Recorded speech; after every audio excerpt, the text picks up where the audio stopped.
In a small countryside village, where the hills like soft waves and the trees whispered secrets to the wind, there lived a curious boy named Zamatsu. He was 10 years old, with wild black hair, a pocket full of ideas, and a dream bigger than his house.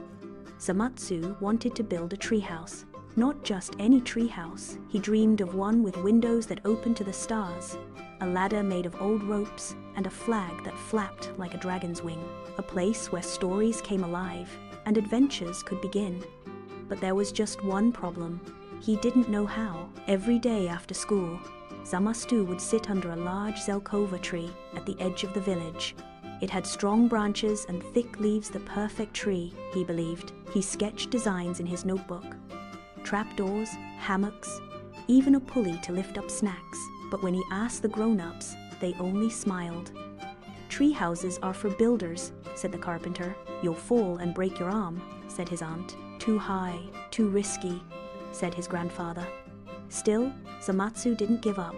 He read library books, watched how birds built nests, and even practiced hammering nails into old crates behind his house. The tree house began to grow not in the tree, but in his heart. One day, while gathering scrap wood, Zamatsu met a quiet girl named Yui. She had a wooden leg and carried a backpack full of string, buttons, and tools. "What are you building?" she asked.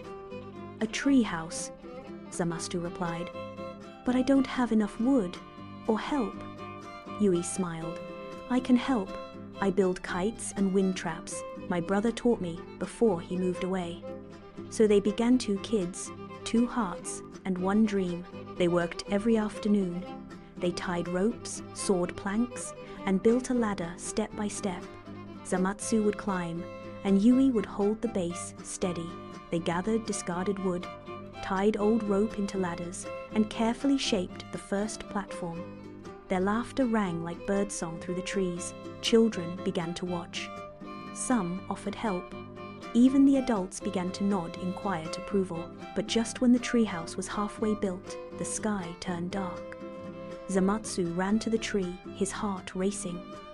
Yui was already there, trying to cover the planks with an old tarp. The wind is too strong, the branches groaned, the ropes whipped and snapped.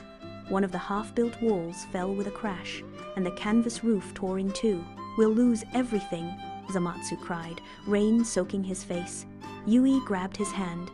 "Then we'll build it again. Better." By morning, the storm was gone, but the damage was clear. Broken boards, mud everywhere. The flagpole had snapped in half,